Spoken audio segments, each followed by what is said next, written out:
Hello अस्सलाम वालेकुम viewers. आज हम ये कवर करेंगे कि एक वैलिड कॉन्ट्रैक्ट कैसे बनता है। दो पार्टीज के बीच में वो क्या डॉक्यूमेंट है या वो क्या शराइत है जिसके बेसिस पे एक कॉन्ट्रैक्ट को वैलिड माना जाता है, एक कॉन्ट्रैक्ट को लीगली पूरा माना जाता है।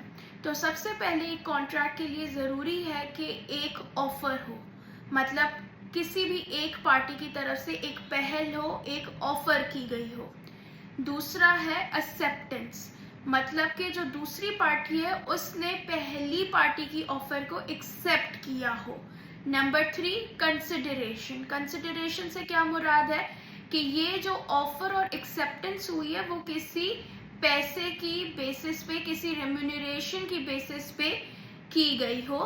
तो जैसे फॉर एग्जाम्पल अगर मैं एक टीचर ट्यूशन के लिए पढ़ने के लिए ऑफर करती हूँ और वो स्टूडेंट उसे एक्सेप्ट कर देता है, तो ये सारा offer and acceptance legally valid तब ही होगा कि अगर मैं उसमें अपनी एक अमाउंट रखती हूँ कि इस फीस पे, इस बेसिस पे मैं आपको पढ़ाऊंगी, तब भी वो एक कॉन्ट्रैक्ट की सूरत में तब्दील होगा।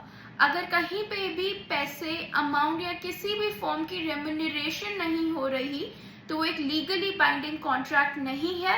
वाई? बिकॉज वो सिर्फ एक एहसान की फॉर्म में या एक प्यार की फॉर्म में कोई आपसे कॉन्टैक्ट कर रहा है। For a legal contract it is important कि नंबर 3 पॉइंट कंसिडरेशन भी हो।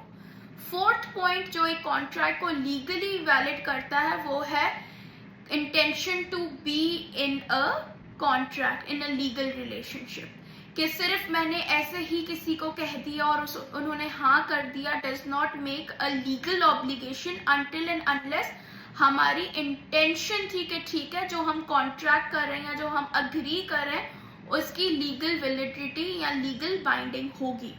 और पांचवा पॉइंट कैपेसिटी, के जो लोग इस कॉन्ट्रैक्ट के सूरत में आपस में कम्युनिकेट कर रहे हैं या एक लीगल रिश्ता बना रहे हैं, क्या उनकी उम्र, क्या उनकी मेंटल कैपेसिटी है कि वो ऐसा कोई कॉन्ट्रैक्ट कर सकते हैं। ये पांचवी रिक्वायरमेंट है for a contract to be valid under the eyes of law. Thank you.